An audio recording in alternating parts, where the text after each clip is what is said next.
আসসালামু আলাইকুম বন্ধুরা, আপনারা গতকালকে যে এই ভিডিওটা দেখেছেন খুব ভাইরাল হয়েছে।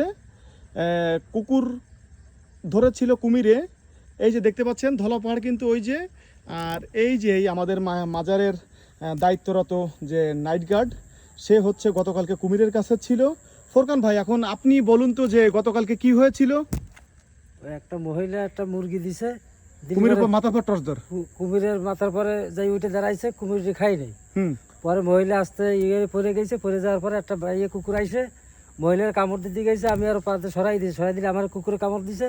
সেই কুকুর কুমির উঠে টেনে নিয়ে গেছে। আচ্ছা, কুকুরে তোমার কোথায় ছেলা দিছে একটু দেখো তো। এখানে এই যে বন্ধুরা দেখতে পাচ্ছেন, এই যে তার পায়ে কিন্তু টর্চ অধিক ধরিস না, অধিক ধর পায়ে এই যে কুকুরে ছেলা দিছিল। এখন তুমি কি কোনো ট্রিটমেন্ট করেছো? সদর হাসপাতালে আছে, সদর হাসপাতালে আমি টিকিট কেটে ডাক্তার দেখাই ইঞ্জেকশন করাই আসছি। আবার 12 তারিখ যাইতে বলছে ইঞ্জেকশন করার জন্য। আচ্ছা, কয়টা ইঞ্জেকশন করেছো? একটা করেছি, আর 2টা করতে হবে। আমার কাছে হসপিটালের আছে, কাগজও আছে। কই কাগজটা একটু দেখাও তো।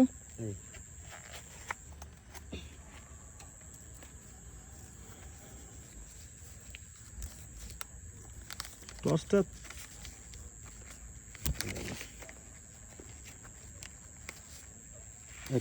দেখাও তো সদর হসপিটালে। এই যে বন্ধুরা দেখতে পাচ্ছেন, এই যে 128 নম্বর সিরিয়াল 9/4/26 আজকের তারিখে ডাক্তার দেখাইছে। তার নাম হচ্ছে ফোরকান, বয়স 45। এই যে ডগ স্ক্রেচ, এই যে ইঞ্জেকশন দিয়েছে কোটেস 2।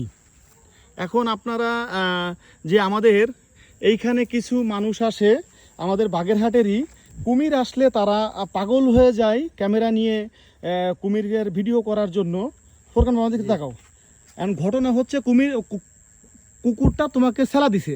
আমার সেলা দিছে। আচ্ছা, কুকুরটা সেলা দিলে তুমি কি লাথি মারছো?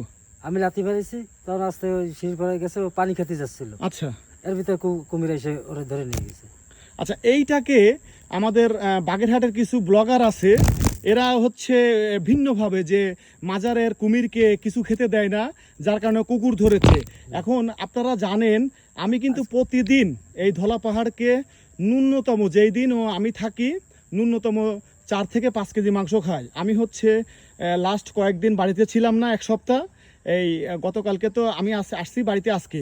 আমাকে অনেকে মেনশন করছে ভিডিওগুলোতে, অনেকগুলো ভিডিও ভাইরাল হয়েছে অনেকগুলো আইডি থেকে, এবং অনেকে আমাকে উল্টাপাল্টা কথা বলতেছে। আচ্ছা ভাই, আমি তো বাড়িতেই ছিলাম না। আর সবচেয়ে বড় কথা হচ্ছে কুমির কুকুর ধরেছে, এটা আসলেই ন্যাচারাল। আপনারা যারা ন্যাশনাল জিওগ্রাফিতে অ্যানিম্যাল প্ল্যানেটে দেখেন যে কুমিরে সিংহ ধরতেছে, সিংহ অন্য প্রাণী ধরতেছে, কুমিরে অন্যান্য বন্য প্রাণী ধরতেছে, এটা তো স্বাভাবিক, এটা ন্যাচারাল। তারপরেও যে ঘটনা ঘটছে তা আমাদের যে মাজারের দারোয়ান ফোরকান ভাই, তার মুখ থেকে শুনলেন যে কুকুরটা আমাদের এলাকার ভাষায় বলে বাইয়ে কুকুর, বাইয়ে হয়ে গেছিল, যার কারণে কুকুরটা তাকে কামড় দিলে সে পাটা ঝাঁকা দিছে। ঝাঁকা দিলে সেই কুকুর যে কুমিরের সামনে পানি খাইতে গেছে বা পড়ছে, কুমির ধরে ফেলছে। এইটাকে আপনারা অন্যভাবে বাগেরহাটের কিছু মানুষ আছে ব্লগার, তারা ভিন্নভাবে উপস্থাপন করেছে যে খানজানালী মাজারের দিঘির কুমিরকে তারা খাইতে দেয় না, এটা করে না, ওটা করে না।